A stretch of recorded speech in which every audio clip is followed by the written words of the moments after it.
శ్రీ గురుభ్యో నమ. హరి ఓం. శ్రీ మాణిక్యాంబా సమేత భీమేశ్వరాయ నమ.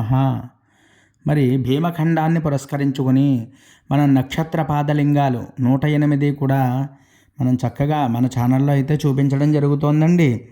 దానిలో భాగంగా ఈరోజు మనం చూసేటువంటి క్షేత్రం ఏమిటి అంటే అండి, ఏ నక్షత్రం అంటే అనురాధ నక్షత్రం 4వ పాదం అండి. ఈ యొక్క అనురాధ నక్షత్రం 4వ పాదం ఎక్కడ ఉంది అనేది మనం తెలుసుకుందాం. ఈ ఊరి పేరు వచ్చి పెదపళ్ళ అనేటువంటి గ్రామం అండి. ఇది ఎలా వెళ్ళాలి అంటే, మనం మండపేట మీదుగా చింతలూరులో దిగి కొత్తూరు సెంటర్ అని వస్తుంది. అక్కడి నుంచి కొంచెం బాగా లోపలికి వెళ్ళినట్లయితే ఈ దేవాలయం అయితే మనకి కొంచెం దర్శనం అవుతుందండి. కొంచెం ఇక్కడికి వెళ్ళడానికైతే ఎటువంటి బస్సులు అయితే ఉండవు. అక్కడి నుంచి మనం నడుచుకుని వెళ్ళాలి, లేదైనా ఆటో ఏదైనా కట్టించుకు వెళ్ళాలి తప్ప బస్సులో అయితే డైరెక్ట్గా మనం వెళ్ళలేము. అందువల్ల ఈ స్వామివారికి ఈ స్వామివారి యొక్క పేరు ఏమిటి అంటే పార్వతి రామలింగేశ్వర స్వామివారు. ఈ యొక్క రామలింగేశ్వరుడు కాబట్టి చక్కగా నమస్కారం చేసుకోండి అందరూ కూడా. ఈ యొక్క నక్షత్రానికి అనురాధ నక్షత్రం 4వ పాదం ఏంటండి, వృశ్చిక రాశి అవుతుంది. ఈ వృశ్చిక రాశికి అధిపతి ఎవరు అంటే కుజుడు. ఈ యొక్క కుజుడు యొక్క దోషాలన్నీ కూడా తొలగిపోతాయి అక్కడికి వెళ్ళినట్లయితే స్వామివారిని. అలాగే అనురాధ నక్షత్రానికి అధిష్టాన దేవత మిత్ర. మరి ఇటువంటి భీమఖండంలో చాలా చక్కనైనటువంటి లింగంగా దీన్ని చెప్పడం జరిగింది. ఎందువల్ల అంటే అండి, ఇక్కడ రామచంద్రమూర్తి కూడా ఇక్కడ దర్శనం చేసుకున్నారు. అలాగే మరి వ్యాస మహర్షి కూడా ఇక్కడికి వచ్చి తపస్సు ఆచరించినటువంటి ప్రదేశం.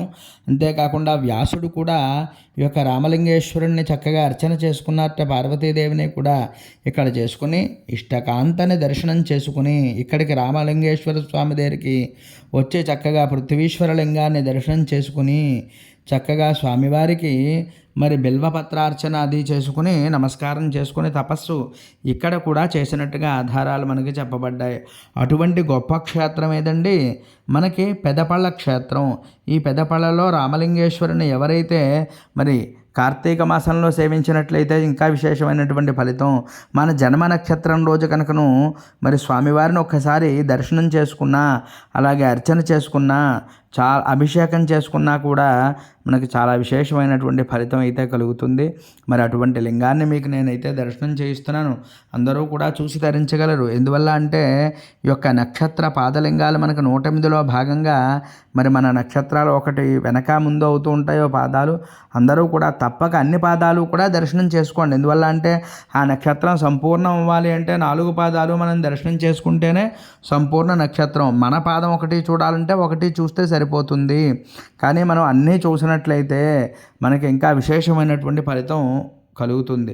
మనం వెళ్ళగలిగితే వెళ్ళి దర్శనం చేసుకోండి ప్రతి ఒక్కళ్ళు. లేకపోతే మన ఛానల్లో అయితే చూసి మరి తప్పక దర్శనం చేసుకుని మిత్రాయ నమః, అనురాధాయ నమః, ఓం నమః శివాయ అంటూ స్మరణ చేసుకుంటూ చక్కగా ఈ క్షేత్రాన్ని అయితే మరి సందర్శన చేయండి. ఇది చాలా సులువుగానే ఉంటుందండి వెళ్ళడానికి. అందువల్ల స్వామిని ఒక్కసారి దర్శనం చేసుకోండి.